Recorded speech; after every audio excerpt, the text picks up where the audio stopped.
warri akka fedha fooniitti jiraatan yaada isaanii fedha foonii dhaabanii warri akka fedha hafuuraatti jiraatan garuu waa'ee waan hafuuraa hin yaada ofii fedha fooniitti hidhuun du'a hin fidaa yaada ofii fedha hafuuraatti hidhuun garuu jireenya nagaas hin fida akka fedha fooniitti yaaduun diina Waaqayyoo nama godha yaadni akkasii seera Waaqayyooti wajjin walii hin galu isaaf abbu'amus hin danda'u warri akka fedha fooniitti jiraatan Waaqayyoon garaa ciibsuu hin danda'an hafuurri Waaqayyoo yoo isin keessa jiraate isin akka fedha hafuuraatti malee akka fedha fooniitti hin jiraatan namni hafuura Kiristoosiif of keessaa hin qabne kan Kiristoos miti. Kiristoos isin keessa erga jiraatee dhagni keessan sababii lubbuutiif du'aa yoo ta'e iyyuu sababii qajeelummaa argattaniif hafuurichi jireenya isiniif hin ta'a. Hafuurri Waaqayyoo inni Yesuusin warra du'an keessaa kaase isin keessa yoo jiraate inni Kiristoosin warra du'an keessaa kaase hafuura isaa isa isin keessa jiraatuun dhagna keessan isa du'e immoo hin jiraachisa. Ameen.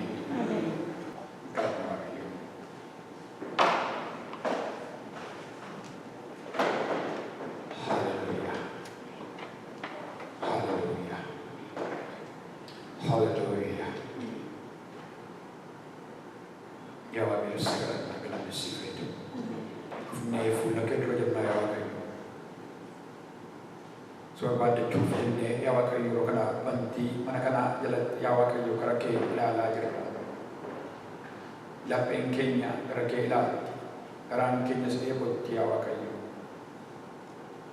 maqaa Kiristoos Yesuusiin cabaa kana waan nu laatteef si haa galatu abbaa waan nu taateef si haa galatu ijoollee waan si taaneef si haa galatu aboo ijoollummaa waan nu laatteef si haa galatu yeroo kana yaa Waaqayyo laan Waaqa nurratti haa banamu maqaa Kiristoos Yesuusiin yeroo kana yaa Waaqayyo laan Waaqa nurratti haa banamu majaajiin diinaa hafuurri hammeenyaa kamiyyuu hafuura qulqulluu wajjin kan walii hin galle maqaa Kiristoos Yesuusiin yeroo halkanii ta'u waan hiiteef si haa galatu gooftaa dhageettii garaa keenyaa bani ija hafuuraa keenyaa bani maqaa Yesuus Kiristoosiin gooftaa sagalee ati nutti dubbatte yaa Waaqayyo sagalee nu guutuu haa ta'u sagalee nu jijjiiru haa ta'u gooftaa eebuun keenya waan nu baastuuf si haa galatu adaba garbicha kee gargaara maqaa Kiristoos Yesuusiin ameen.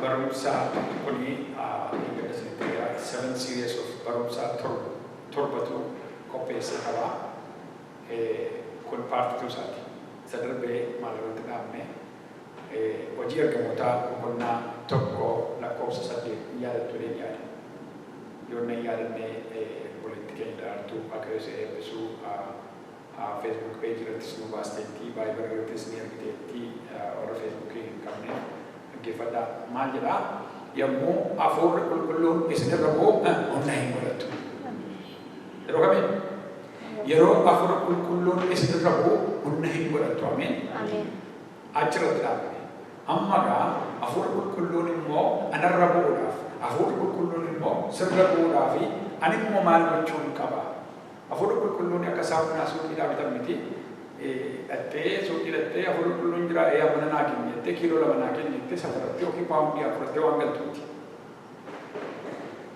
Tokkonis immoo hafuurri qulqulluun ani hafuurri qulqulluun barbaadaa jettee hafuurri qulqulluu barbaaddee waan bira geessuuti. It's one way. Isatu si barbaada. Ameen. Isatu gara kee dhufa. Ameen. Isatu sirra bu'a. Ameen. Yommuu inni sirra bu'u immoo humna hin godhata. Haleluuyaa. Hafuurri qulqulluun gaafa sirra bu'u humna hin godhata. Hafuurri qulqulluun sun immoo akkamitti nama irra bu'a? Paartii isa ilaalla jechuudha. Hafuura qulqulluudhaan guutamanii hafuura qulqulluudhaan gaggeeffamanii ijoollee Waaqayyoo ta'uu gara sanatti adeemaa jiru waan ta'eef karaadhaan jiraa jiru. Ameen. Sagantaan yookiis immoo mata dureen lallaba kootii har'aa soomaaf sagada waan ta'u. Soomaaf sagada. Soomaaf sagadadha. Soomaaf sagada. Sagadi jira. Sagadi akkaataan itti Waaqayyoof sagadan formulaan isaa jira. Akkaataan isaa jira. Steeppiin isaa jira. Amma immoo sagadicha irratti waan tokko dabalama. Soomatu dabalama.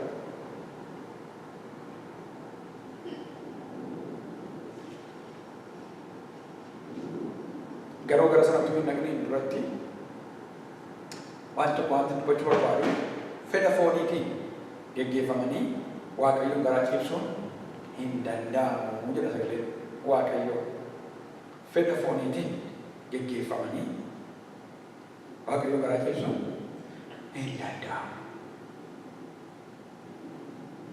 Akkuma garaa ciibsuun Waaqayyooti. Ijoollee Waaqootaa kun mana danda'ama. Warri ijoollee Waaqootaa warra kam jennaan hin galle.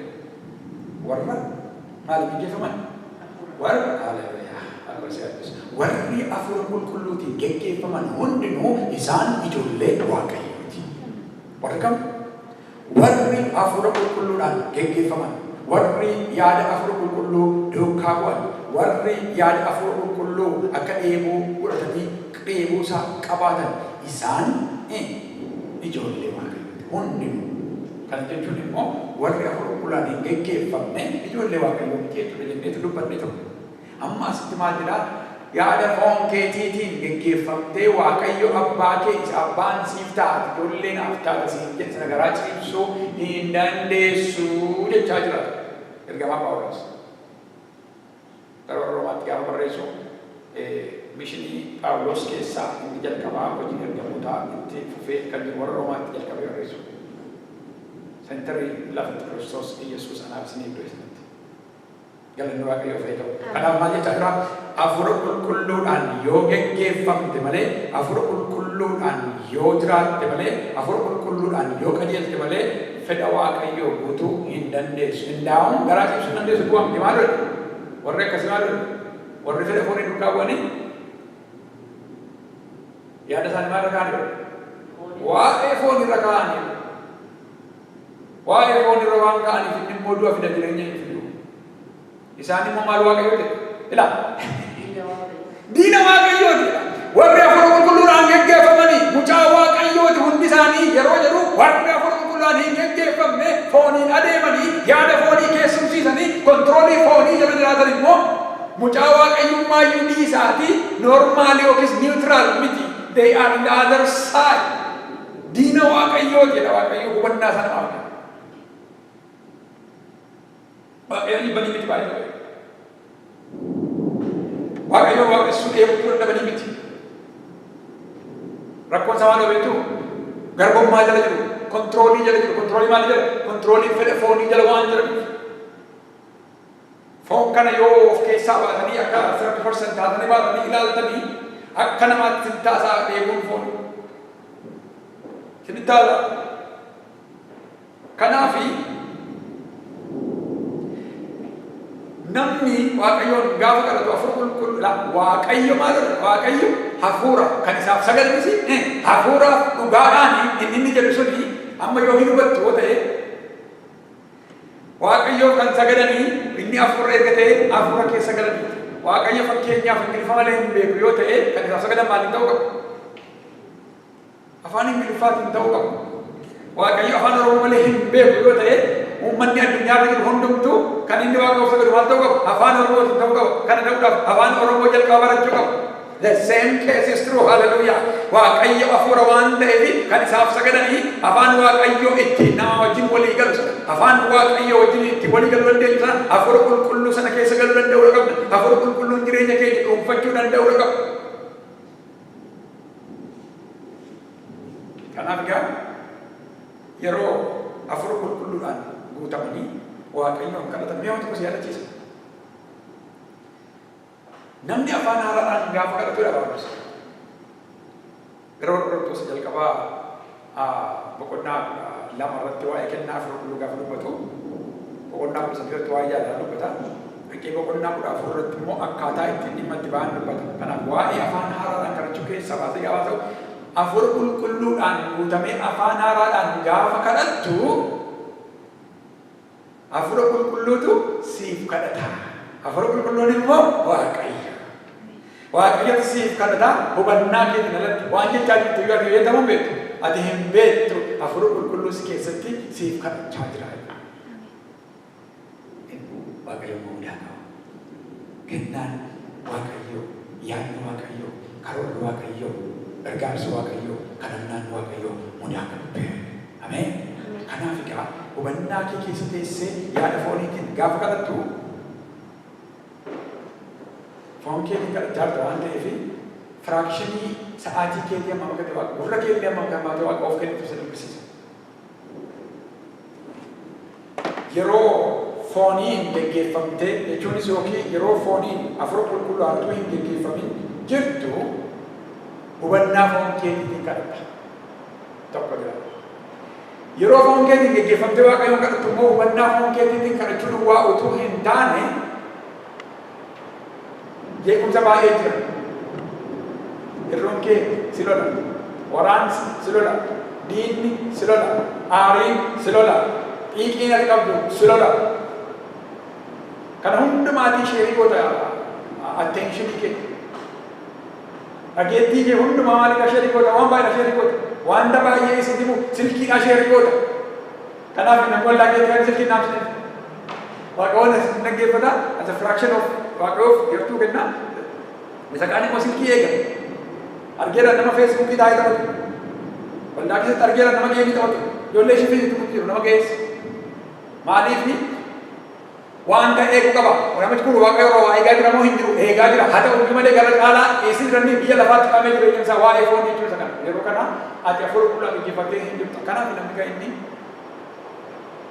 inni tokko achi kan kadhata, inni tokko achi silkii ilki sana immoo naamsu dafee naamsu. Maaliif hammeenyaaf miti.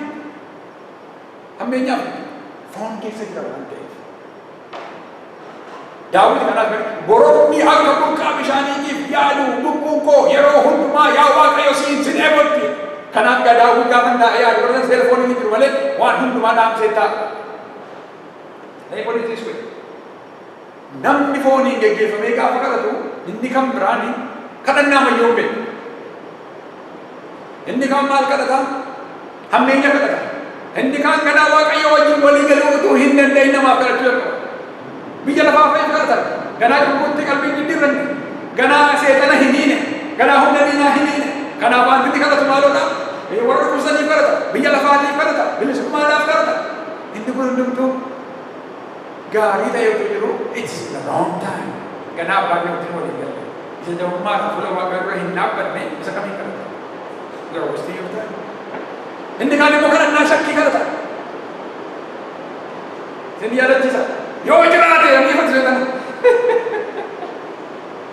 Isin galaa jira. Ilaa hafuurri akkasii yoo jiraate hafuurri nama lolu yoo jiraate kun yoo. Kun yeelloodha. Ijoollee waaqota jira. Akkuma Waaqayyo jiru hafuurri seenaa jira.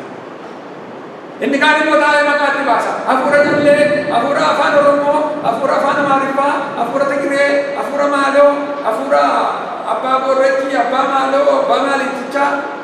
That is unnecessary. You know what? Hafuurri hammeenyaa, hafuura qulqulluu, maqaa Yesuus irraa irratti bakka maaliif every single under that umbrella. Isin galaa jira.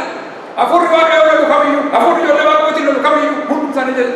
Inni kaan kana lafa jalaa inni dhuftu, waaqarraa inni bari helikoophtarii inni adeemtu, pileenii akkasiitiin ni adeemtu. Wayyaa akkasii uffattee inni dhuftu. Bakka ilmaan seexanaa masaraa kee diigeera wayte yoo. Hallelujaa. Maaliif fooniin gaafa geggeeffamtu yaadni kee maal jira? Inni kan biraan immoo Waaqayyoof yeroo laattu. Fooniin gaafa kadhattu Waaqayyoof yeroo laattu.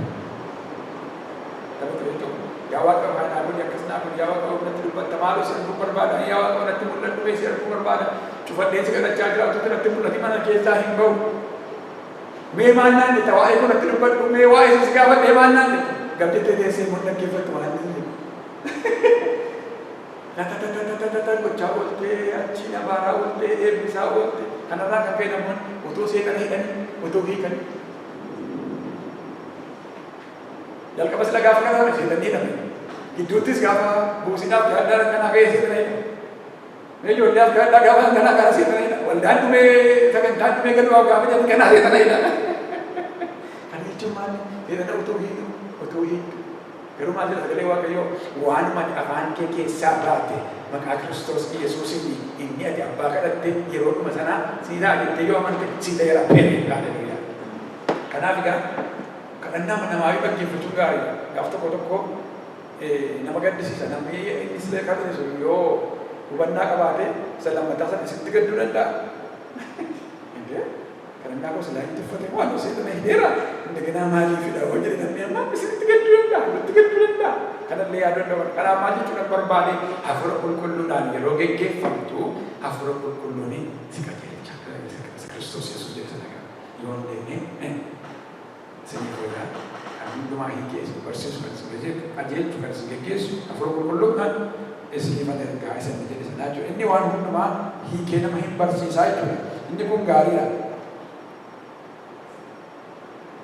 Maaliifitu namni sadarkaa nutti himte waa'ee sagalee maqaa isaa ta'e jira. Nutti himte kana hundumaa keessa liqee laaqa namni maaliifitu hafuura qulqulluudhaan guutamee hojiin hojjetu jennee yoo ilaalle hafuura qulqulluutu inni dammaqaadha. Hafuura qulqulluun hin dhimma. Hafuura qulqulluun nuuf dhimma nuuf dammaqaadha. Yeroo hundumaa aktiiviidha. Foonni garuu maal daddabaadha. Maal beektanii kana? Foonni maal foonni daddabaadha. Yeroo ati sooma qabattu yeroo ati sooma sagala qabatte itti pilaanii baafattu foonni waan biraas ta'udha. Itti fooma ariifattis keessa har'a nyaannee mudee kuraa soomeeta. Yeroo ati waan tokkoof pilaanii baafattu tokkoon beelumsi lan jira sitti dhufa. Tokkoo sargii waan hundaa ati soomii guyyaa biroo qabatteetta. Namni guddaa dhufsoon jira bakka egaa sargiin bahee booddee nama akka godhu gaafa sargiin sun bahuu soomii sana yaadata irraa wanta yaadatu yeroo sana immoo waan biraa qophaa'u. Hafuura qulqulluudhaan gaafa geggeeffamtu garuu haalli tokko si beeku. Al tokko Waaqayyo mul'ata kun argisiisa. Lafa hojii kootiitu namni tokko dibata koo fuudhee gaafa inni dhangalaasuu isaan duratti mul'ata. Biiroo keessattitu akkasittiin xaarmusii keessa zayitii dhaabatee jira. Zayitiin kun immoo it's my anointing dibata koo. Yeroo hundumaa dhaqee gaafa ilaalu yeroo yerootti hibataa deema. Gaaf tokko pilaaniin baafadhee dhaqee jilbeenfadhee yaa Waaqayyoo si ammaa deebistee na argisiifte. Maaliif immoo irra taa'aa isa maamilatti nagisiisu yoo akka baradhe. Halkan sana gaafa dhaqee of rafuu abjuudhaanii Waaqayyoo kottinaan jedhee koornarri mana keessaa tokko na kaa'eetu asuma dhaabbachuutti waan ta'u ilaalinaan utuun ilaalu namni anatti siqu namni an silaa gwaadinyaamti garuu kooworkers wajjin hojjedhu namman baay'ee wajjin yeroo dabarsu akka qanxisaa dureetti akkasittiin qanxisaa dhufee gaafa inni zayitii sana fuudhee lafatti dhangalaasee deemuu arge. Isa booddee akkasumaan jedhe Waaqayyo isatu zayitii keessirraa nyaataa naan dandamma jechuudha. Yeroo sana ka'ee Waaqayyo haaleluyyaa si galatu bakka waan xumura argisiiftee nan godhaa fi isa finyee Waaqayyo namichaaf.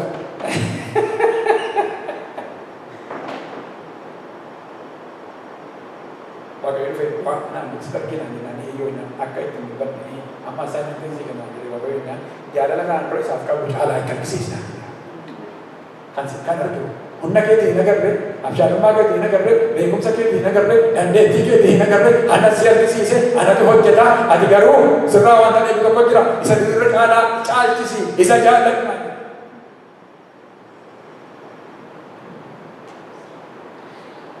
Yoon ati kana goote malee immoo ani kan iddootti hin deebisuna. Gaafa ati kana gootu ani immoo isarratti waanan godhuu teessee ilaaltan ani.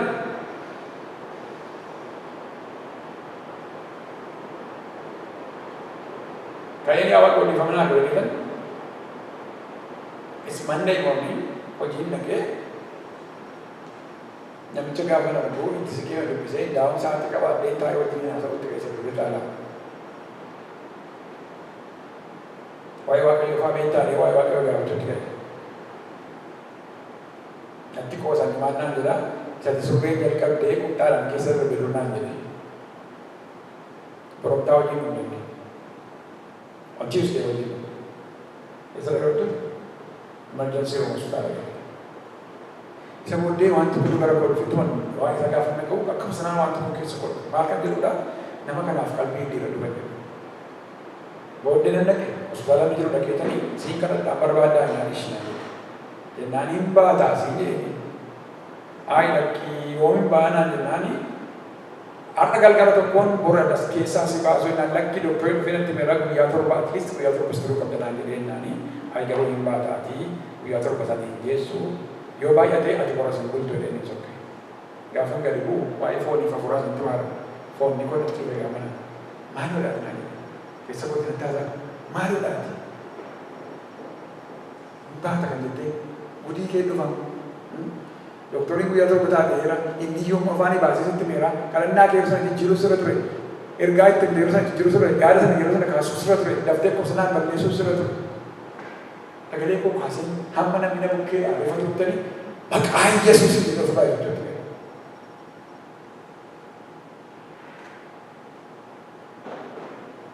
Robi garingala hospital ada alhamdulillah itu sudah Anak kami tu ada liga bangga berdua, sampai bersister kira ini dua projek membeli tenaga nanti nanti. Haleluya. Maju cuman berbalik, wakayu gafa ad afurul kullun an. Gege famtu afurul kullun gafa serabu. Hunna hinggurat ini jadi kuni number 1. Ini isa hunna nagati, hunna jala nagati, hunna itu jadi umat hunna itu. Nama si jala itu dua si jala tu.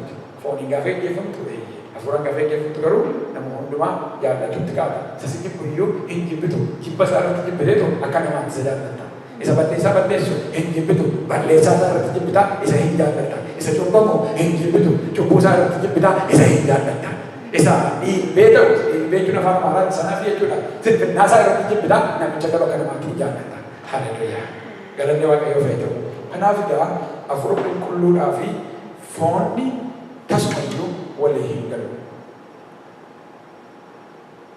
afurri malora ngir ma terus ko nañ dem ja ko staff tak ko rakas jeda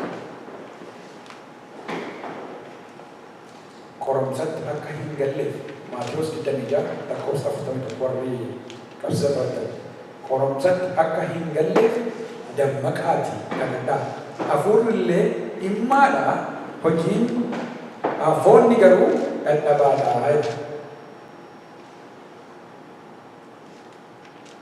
afurli malu imma afurri hinnimma afurri waqayyo afurulun sif dimma phone ke garu dadabal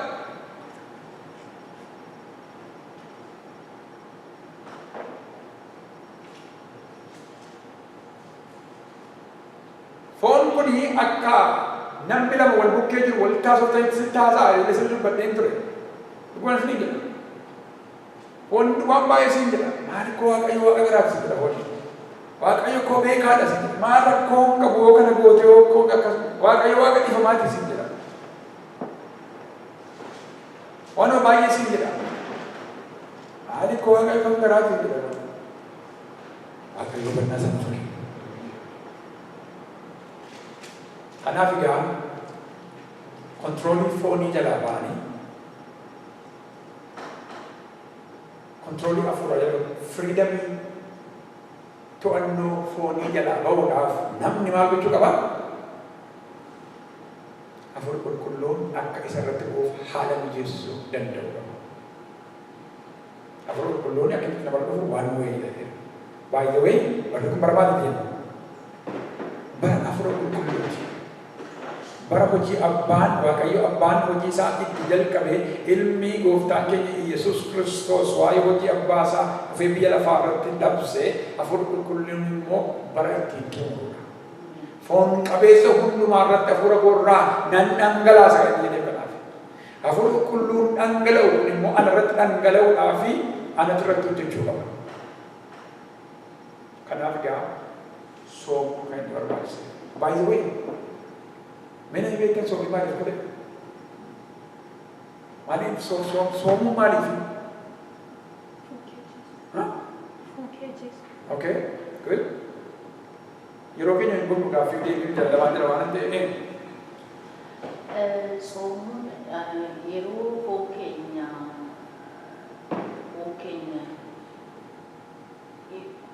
sigaachin sidakam foon gaafa dadhabu sigaachin sirraabna sidakam በረሃባችን ውስጥ ጌታን እናየዋለን። እዚጋ በአፋችን ብቻ አፋን ብቻ ከቤኑ ታስስ ዮኬስ ከየቆቅሙ ወቀዩ ለበከኛ አሜን ሲሪየስ ይተርብላ ዋንተ እስኪ ሁሉ ጥቅስ እንደዚህ ጋር ዲቮርስ ቤቱ ዲኖ ዲቮርስ ዋንተ ወርባች ዘቦታ ብራፍራቹላ ፎንከኛ ጀዘስ ዱራቃቹ እንዲኩን ይስሪ ገሩሜ ወርነ ዲቮርስ ቤታ ይሰናገርሳ በመናፋ ነው ናው ትሪት ወጅራታ ዲቮርስ ጎርጎር ቤተን ተካነኝ ኦኬ አዳማው ሆነ ቤተን so meaning one thing in the book of Katawuti. So many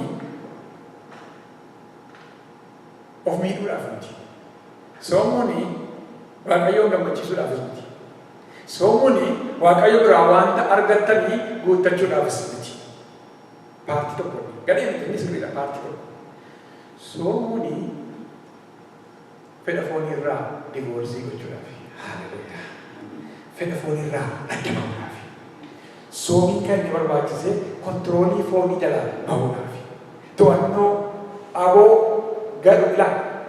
Iyyaatu tura barumsa tokko barsiise namni hafuura qulqulluudhaan gaggeeffamne taanaan garbummaa cubbuu jala jiraata. Fedha foonii jala namni jiraatu garbummaa cubbuu jala jiraata. Kanaaf egaa soomiin kan inni barbaachise taayitaa bulchiinsa foonirraa adda bahuudhaaf bakka. Bulchiinsa foonirraa gaafa adda baatu wanta baay'ee nama dhibu kan jireenya koo keessatti jireenya hafuuraa keessatti arge wanta baay'eetu sirraa harca'a. Wanta baay'ee kanaan dura sitti mi'aa turetu sitti hadhaa. Haleluuyaa. Wanta kanaan dura gaarii sitti fakkaatee ati ijaarra kaawwattetu gadhee ta'uusaa argita. Al tokko biyyi Oromiyaa keessa utuu hin jiru ganaa ijoollee taanee lafa jirutti mana bunaa tokko jira. Baay'ee kan namatti tolu yeroo hundumaa achi dhannee achitti qoosaa oolla. Eegan kiristiyaana ta'e booddee nannaqan ture achi. Gaaf daansii baay'een jaalladhan ture baay'een dandasan ture hundumaa koo ispeeshaalii tiineejar ta'ee sun jiru. Jaallachuu duwwaa miti daansiin dandasu namoonni hin jaa akka haajjoo sanaatti jechuudha. Profeeshinaal daansarii miti garuu namoonni lafa sargiitti konkolaataan dhufanii na fuudhu. Anne nama entertain godhu baay'ee tolas ture. Kanarraan kan ga'e kiristaana ta'ee otoo jiru maal amansiisee jira beektu hojii waaqayyoo foon kootta jasti fedha foon kootta jasti kan godhu jechuudha. Harreen godhee kanan gaawwadde daansiin aktiivitiidha jedhee nafa amansiisee jira. Akkee mana bunaa sana jala taa'ee ijoollee gaardinaa wajji taphachuun immoo waaqayyo waaqa jaalalaatii jala kanaan hin jaalladhu taanaanii isaan irraa adda bahuun irra hin jiraatu kiristinnaa miti jedhee of amansiiseera. Gaaftoo garuu waan tokko ta'e waaqayyo dhiisee nama nutti dubbata. By the way, utuu dubbannu har'a waaqayyo isin keessaa namni itti hin dubbanne hin jiru kana waan tokko isin dubbisee haguudha. Dhiisii achi dhaqinaa jedha keessa kooti. Waaqoonni itti dubbata kanaan naam galle waaqoonni. Gurri koo gurra waaqoon dhaga'urra hin jiru. Keessi koo keessi hafuuraa koo iji hafuuraa koo hin banamne waan ta'eef kanaa kiristiyaana xobbee waan hin ta'eef waa'ee hafuura qulqulluu namni hiikee hin jirre na barsiise waan hin jirreef ani yeroo baay'ee waaqayyo akka namaatti gaafa deebi'aa jechuudha namaaf eegamu ture waan ta'eef utuu waaqayyo isa kootti irratti dubbatu dubbii waaqayyo hin dhageenye gaaf tokko waaqayyo fiizikaal natti dubbata. Akkuma mala kootti dhaqee mana sana jala taa'ee dhaqee buna ajajadhe duuba kootti tokko dhufee mataa koo gorii na ta'e. Galagalee gaafa laalu nama hin jiru. Abeet yaa hojii waaqayyo. Waaqayyo gaafa si barbaadu. Waaqayyo gaafa hojii dhimma isin irraa qabu. waaqayyo gaafa adda si baafachuu barbaadu karaan ittiin sitti dubbatu ati hin beektu ati ga'een kee waaqayyoon iddoo kee dhaabbadhu isa eegi iddoo ol kaa dhaabbadhu waaqayyoon eegi karaan ittiin sitti dubbatu ati adda baasi taa'ee eegi beektu. Deebiin taa'e maskootiin dudduuba koo hin jiru namni naannaa koo hin jiru nan taa'e amma booddee naasuun dhaga'ame eeguutti hin ka'e ammas dhufee godhi dudduuba kootiin na dhee. Isa booddee akkas jedhe yaa waaqayyo kun si yoo ta'e bili kana naa laachaa jirta yoo ta'e iddoo kana taa'uutu galee namni itti naan jette yoo ta'e asii ka'ee dhaqeetanii gara gara sii taa'aa achitti deebitee nan dhoofti yoo ta'e hin jedhee naqee duba taa'e gara deeqaa soddomaan taa'ee natti hin buune. Amma immoo yaa waaqayyo hunduma sii yoo ta'e haleluuyaa achi deebi'ee iddoo silaatti deebi'ee iddoo silaan taa'aa ani immoo kana dhugaan siif ba'a deebitee akka silaatti yoo ta'u ta'ee jedhee naqee barcumsirra taa'e. Within 15 seconds ammas na dhufe.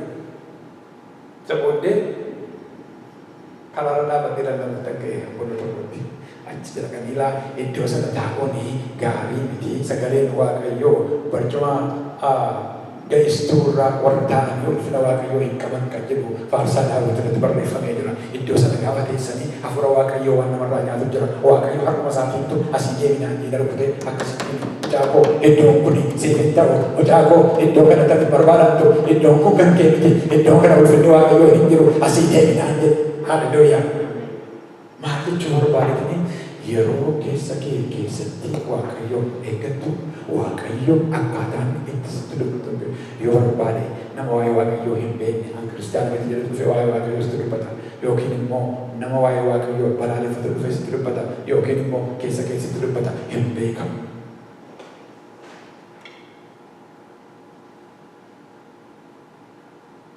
kanafika suami berbagi karena suami seperti baru suami isa individual suami tuntane group fasting suami suami namun kau bahasain suami kau bakal suami bekani Yerobaya garu individual utinin suami ni sangat nama kau bahasa suami kerana dah boleh servis akhirnya kau dah nak kesati nak itu kau jual dah kan suami ini nak itu ni karena hincra dadaf isafis atau kemale pada pagong warna hinsom nemo drain kesalu drain itu kesatu namni gafa tema ame sawa namni mutu itu ini yang dari gafa rawatan amma yo itu an gafa kesalu nabi ayana wakil yo kerana dan hinsom nemo jual balik amma fakkinya wala ka sanam to ko yoso amma fakkinya nam tibai ma de rajin wala ka kesa yoso te iselu na wa ka yo hinno fatti no mote nyela lote ingos kana effectivity somin wala guddisu somin biya guddisu somin sab guddisu somin step to ko fude step ka pratna wadu so wali wali jini jel kamani wali wali somani. For the first time, ang galerati Dubai Director ng Lagero ang kanini akafan Kenya Timur Balo Rajic IOL kung nato ko lang ko sa ko furati iron so melas agar somi kulkullu labsa wa kayo ofisi soma dito dubbata IOL kung nato ko lang ko sa furra nandun bisa makaya so sinakas sila Suami kulkullu labsa walgai kulkullas wama jaarsoli dhaafi warra biyyicha keessa jiraatan hundumaa mana waaqayyo gooftaa keessanitti walitti qabaa gara waaqayyoottis iyya jedheetu raajichi Iyoo'eel boqonnaa tokko lakkoofsa 14 dubbata.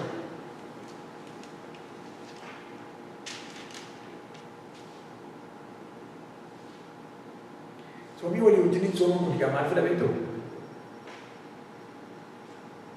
Hojii ergamoota irraa yaaddu isaanis hundumti isaanii akka nama tokkootti turanii akkuma tasaa afur qulqulluu dhufe isaan irra bu'ee yaaddu.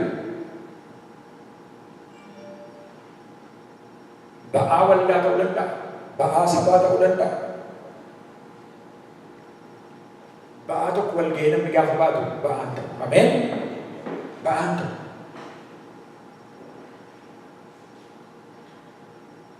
Kanaaf egaa namni wal ga'ee somaaf sagadaan gaafa turu Waaqayyotu hojii isaa hojjeta. Waaqayyotu namoota dhibee kaasa. Waaqayyotu nama waama. Waaqayyotu namoota addaan baasa. Akka fakkeenyaatti fakka waaraa keessatti immoo inni tokko ilaalle hojii ergamootaa boqonnaa 13 lakkoofsa 2 irratti yeroo somaaf sagadarra utuu isaan jiranii hafuurri qulqulluun Barnaabaasii fi Saa'oliin yeroo addaan baafatu argina. Inni dubbisa Joosan hojii ergamootaa boqonnaa 13 lakkoofsa 2 irraa akkas jedha. Waldaa kiristiyaanaa Antiyookiyaa keessa raajonni fi barsiisonni turan. Isaan Barnaabaas, Simoon isa gurraachicha isa jedhamu, Lukiyoos nama biyya Qaareen, manneen isaa Heroodis abbaa biyyaa wajjin guddate Saa'olis turan. Lakkoofsa 2 irraa dubbisa gaafa. Hojii ergamootaa boqonnaa 13 lakkoofsa 2. Isaan kun Gooftaadhaaf hojjechaa soomaa utuu jiranii hafuurri qulqulluun Barnaabaasii fi Saa'oliin hojii inni itti isaan waamee fi addaan naaf baasaa jedhe eenyutu? Hafuurri qulqulluun utuma isaan soomanii kadhachaa jiranii ofumaan dhufee hafuurri qulqulluun as keessaa abaluun addaan naaf baasaa hojii kootiifan barbaada addaan naaf baasaa jedhanii isaan sama dhimaa godhameetu kun jiraa jedhanii itti dabalanii soomanii jedha galee waaqayyo. Ameen. Itti dabalanii soomanii.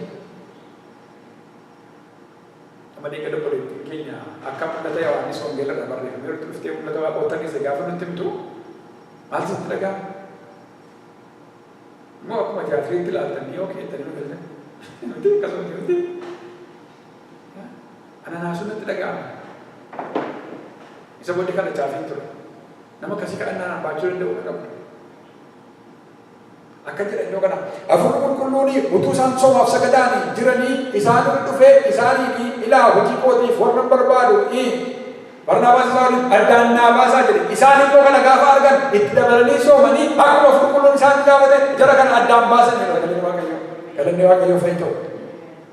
Yommus lakkoofsa irraa itti dabalanii soomanii erga kadhatanii booddee warri hafanii harka isaanii mataa jala lamaanii irra kaa'anii hojichaaf isaan erganii. Ameen. Nama akka itti wal gargaaraa jechuudha. Akkamitti wal gargaaraa jiru laata? Yeroo kana ta'u gaafa jechuudha. Garbummaa jalaa baateetu ilmummaatti waa hundaa jechuudha. Garba maalii jala? Hojii maalii asii irratti? Garba foonii ta'ees. Garba fedha foonii jalaa baateetu mucaa Waaqayyoo taata.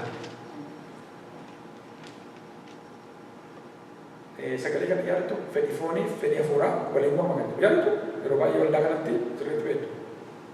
Galaatiyaa boqonnaa 5 lakkoofsa 17 irraa fudhatan. Galaatiyaa boqonnaa 5 lakkoofsa 17 akkas jedha. Fedhi foonii fi fedhi hafuuraa waliin mormaa jedha. Isa kamtu mo'adha? Kan abbaan filatetu mo'aadha. Kanaaf egaa somaaf sagadaan fuula Waaqa dura gaafa turtu hafuurri qulqulluun sirriitti mo'a. Garbummaa fedha foonii jalaa baata. Foonni xalaa sitti hin barreessu. Foonni si rakkisu. Kana godhi siin jiru. Foonni xiiqii sitti hin naqu. Foonni jibba sitti hin naqu. Foonni sodaa sitti hin naqu. Maaliif? Already bilisa baatee ta'a fedha foonii jalaa. Haleluuyaa.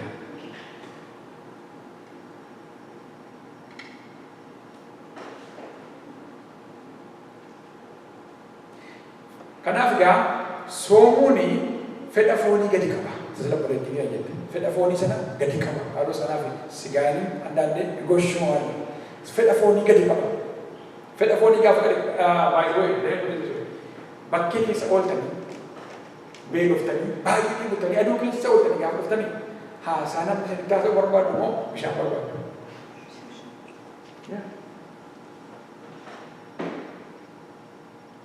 Exactly the same case is true galanni Waaqayyoo fa'i ta'u. Namni gaafa fedha foonii isaa bless you. Namni gaafa fedha foonii gadi qabu fedha hafuuraa isa keessaa qaba. Namni foon isaa dadhabee jiru haasaan barbaadu. Namni foon isaa dadhabee jiru dubbiin barbaadu. Namni foon isaa dadhabee jiru xiiqiin barbaadu. Namni foon isaa dadhabee jiru bakka biraan barbaadu. Haala galfachuu barbaada. Hafuura qulqulluun immoo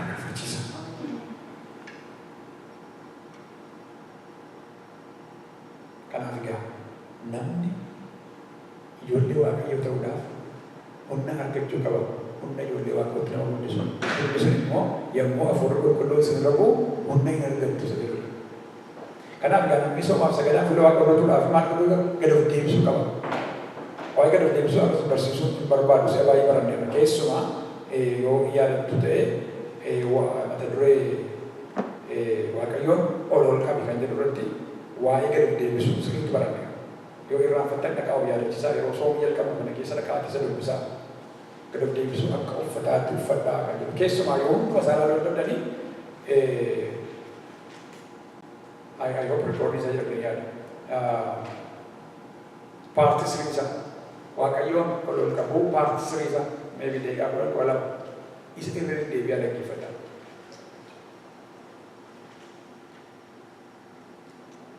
Kanaaf egaa namni gaafa soomu hafuura qulqulluun gaafa dhufe humna argatu hundi sun hojii jalqaba.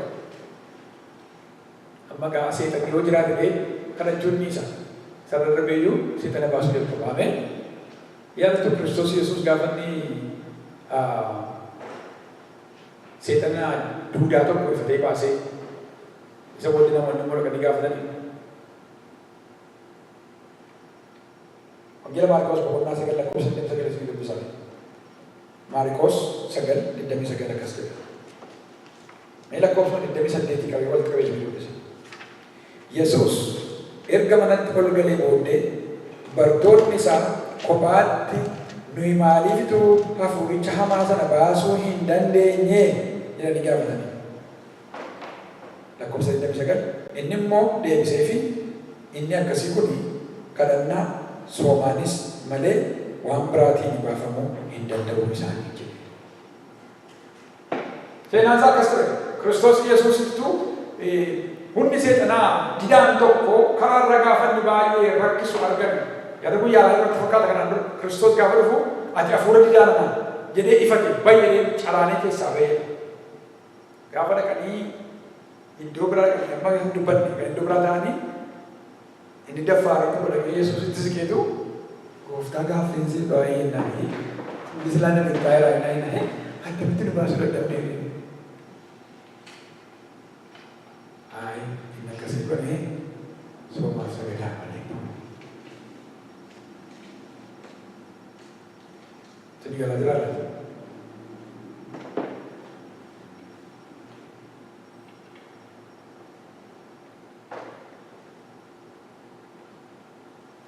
Soomaaf sagadii waa'ee hafuuraa kan fooniitti sin hojjeta.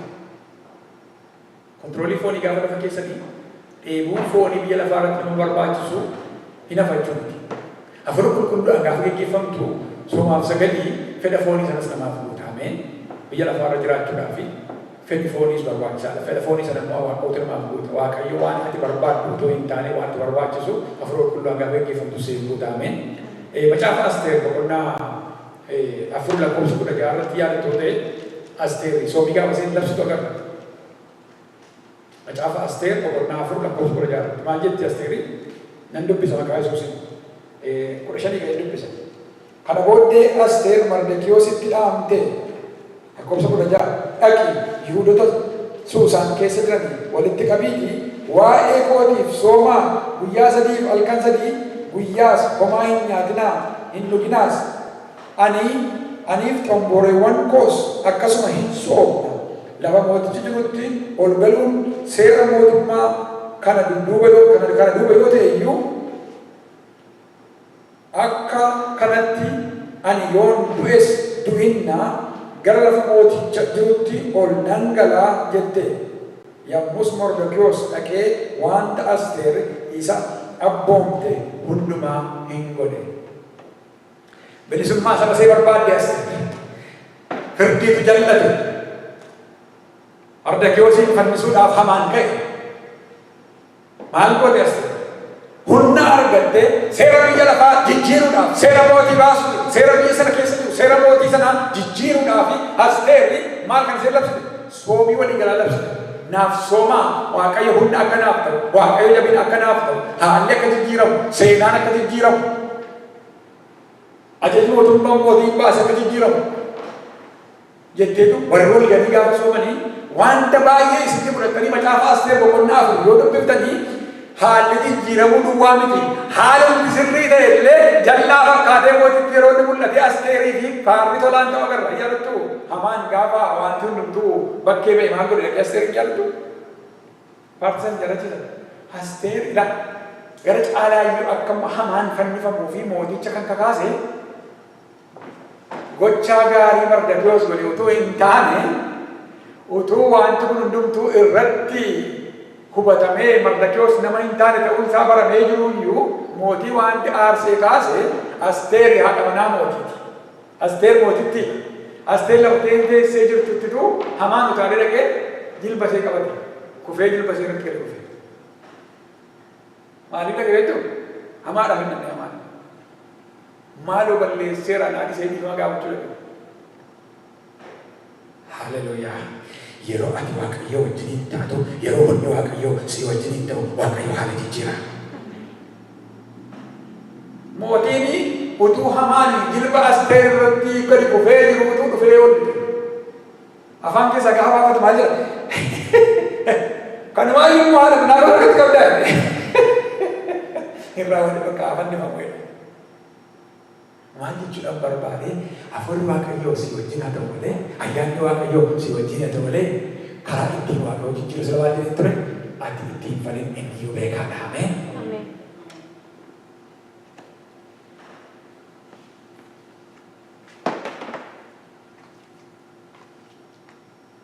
Kanaaf egaa tokkoffaa namni gaafa soomu, foon isaatti gaafa dadhabu, hafuura qulqulluutti gaafa guutamaa adeemu, ija jabinaa argata. Ija jabinaa. Ija jabinaa. Mee namni kiristaanaa keessatti ija jaboota ta'e? I'm not surprised. Nama lawan wata berkata.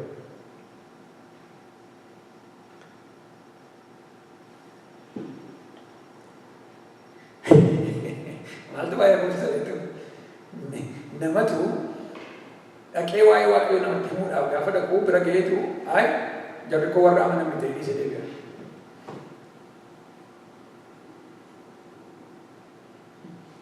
Sila itu kan korban kau orang mana ni dah? Ada orang mana minta?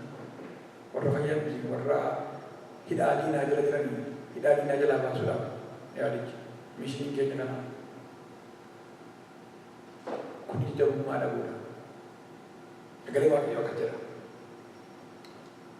Gara warra Xiqoosaa salamaffaa boqonnaa tokko lakkoofsa barraa akkas jira. Waaqayyo hafuura humnaa kan jaalalaa fi kan of qabuu malee hafuura ija laafinaa nuuf hin laanneedha.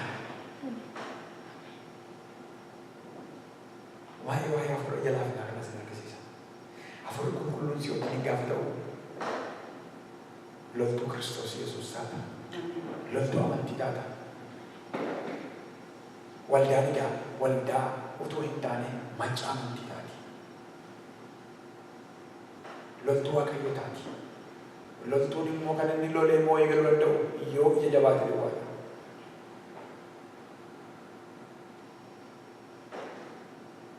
Phaawulos kana qabate. Phaawulos irraa qabate warra jiraate ergamaa Phaawulos irraa qabate warra kana.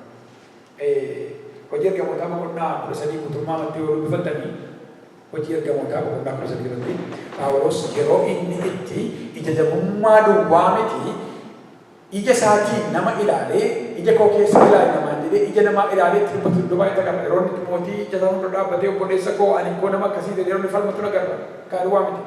Gara warra hojii ergamootaa boqonnaa 13 lakkoofsa 6 hamma 17 yoo dubbistanii ija jabummaa Phaawulos qabu baay'ee nama tokko sana argisiisa. Namicha qoricha namatti godhu tokkotu ture. Namichi qoricha namatti godhu kuni mootiin biyyi sun akka daseetii wayiiti biyya sana mootiin bulchu tokko mana dhaggeeffadhaa beekumsu jaati. Mootiin biyya sana bulchu waa'ee Waaqayyoo gochaa Waaqayyoo harka isaa keessatti godhu kana hundumaa argeetu Waaqayyootti amanuu barbaade. Phaawulos immoo namicha kanatti hima. Namicha qoricha namatti godhu kanatti dhimma hin qabaanne inni isa kanatti hima. Inni kun immoo akka namichi mootiin sun abbaan bulchaa biyyaa sun hin amanne gochuudhaaf gidduu gale.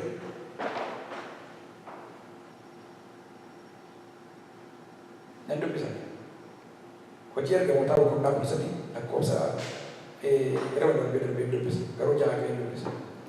Biyya galaana keessaa sanas gar tokko hamma gara kaaniitti adeemanii mandara Paafos ga'an achitti namichi qoricha namatti godhu tokko argan. Maqaan isaa Baar-Yesuus kan jedhamu. Baar-Yesuus jedhama. Inni Yihuudii ani raajiidha ofiin jedhu tokko ture.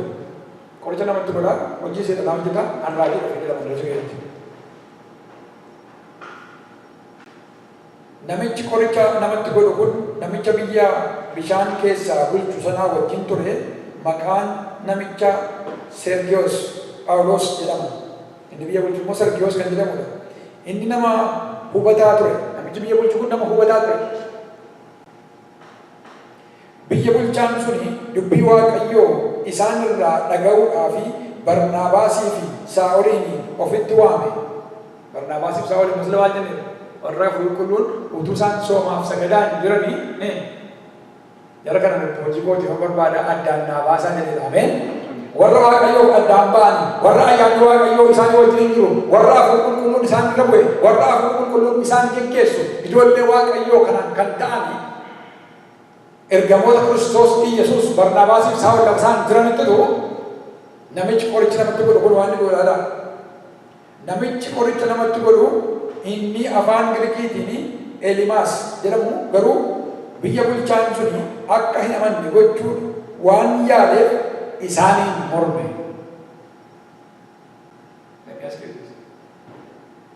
Beektuu laata waldaa akka nama waldaa dhaquuf gara waldaatti nama fiduudhaaf dhattanii nama gaafa nama taasifamanii namichis mootos hin duukaa dhufu barbaadu namni kan biraan immoo gidduu galeetu akka gara namichi gara waldaatti hin dhufne didee harkisa. Isa waldaa argatu jajjabummaan qabdan waan dhalaniifi silaallee abaluun waldaa dhufuun barbaada silaallee abaluun waldaa dhufuun hin barbaadni abaluutu direettanii isa deemtu jechuudha. Isa kanatu dhowwaa dhagaa sirraa galee Waaqayyo. Phaawulosi egaa namichi qoricha namatti godhu kuni didee waan hin godhu qabu dirqama koo baheera deemuu hin danda'u garuu waan inni godhu lala. Yeroo sanatti Saa'ol inni Phaawulos jedhamu hafuura qulqulluudhaan guutame. Mee jedhaa hafuura qulqulluudhaan guutamee dhaame. Yeroo sana Phaawulos hafuura qulqulluudhaan guutame ija namicha qoricha namatti godhuu keessa hin ilaalle hase.